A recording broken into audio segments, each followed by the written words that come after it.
Alam mo ba, ang mortgage, hindi kailangang bayaran ng 25 years. Pwede mo yang paiksiin. Pero, kailangan may strategy ka.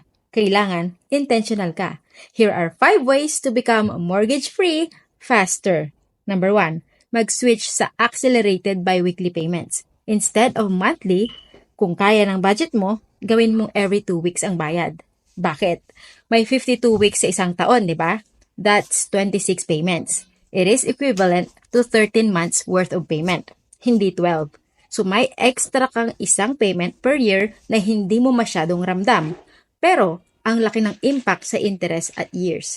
Number 2, make lump sum payments kapag may extra. Tax refund, bonus, side hustle income.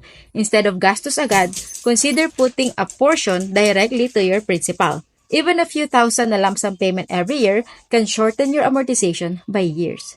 Number 3, refinance your mortgage smartly. Kung mataas ang rate mo ngayon, baka pwede mong i-refinance to a lower interest rate.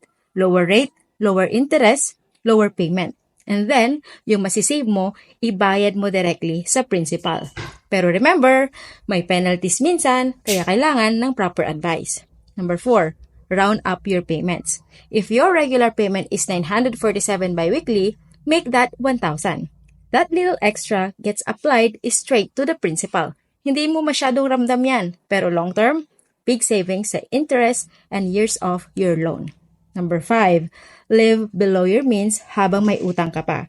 This is the real game changer. Ang daming gustong mag-upgrade ka agad. Bagong kotse, bagong gadgets, travel goals. Pero ask yourself, mas masarap bang magbakasyon knowing wala ka ng mortgage? Let me know sa comment section.